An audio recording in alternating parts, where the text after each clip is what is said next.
new report found popular breakfast foods and cereals marketed to children contain a weed-killing chemical that some health authorities link to cancer. The research out this morning discovered trace amounts of glyphosate in oats, granolas, and snack bars. 31 out of 45 tested products had levels higher than what some scientists consider safe for children.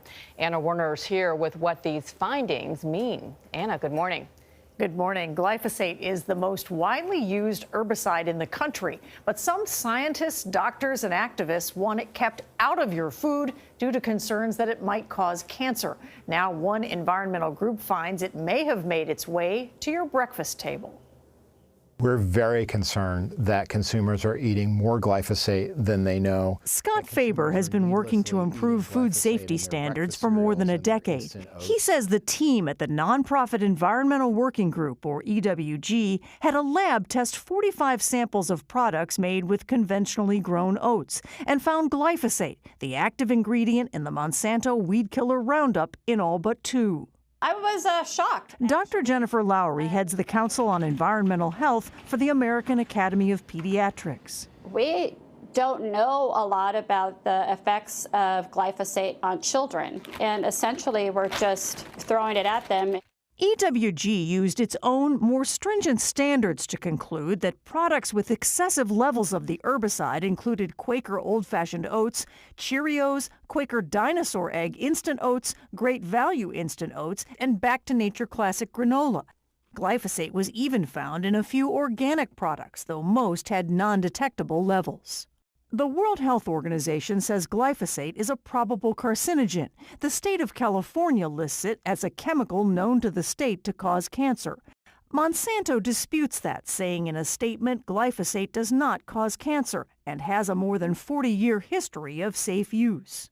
And Monsanto criticized EWG's research, saying even at the highest level reported, an adult would have to eat 118 pounds of the food item every day for the rest of their life in order to reach the EPA's limit for glyphosate residues. Did Monsanto fail to adequately warn of the potential risks? Answer, yes. But last week, a jury in California ordered Monsanto to pay one man $289 million in damages after he claimed the company's glyphosate weed killers caused his cancer.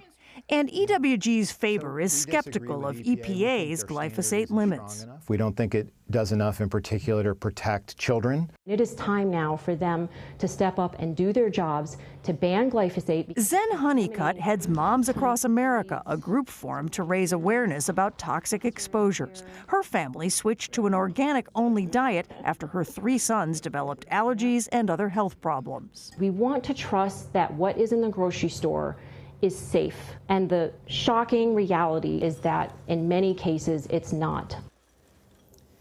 We reached out to the makers of those products. In a statement, Quaker said, "We proudly stand by the safety and quality of our Quaker products. Any levels of glyphosate that may remain are significantly below any limits of the safety standards set by the EPA and the European Commission as safe for human consumption." And General Mills told us our products are safe and without question they meet regulatory safety levels.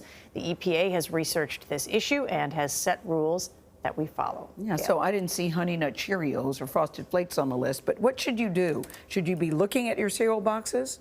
Yeah, you know, it's hard. Know. So what this study sort of seems to suggest is that the organic products had much lower levels in general. Some of them did have some traces, but that they seem to have lower levels of pesticides for whatever reason. So some people may want to try to look to see and read some of the research themselves. It's tricky, though. It's Another hard reason to go organic. Very tricky. Thank you, Anna.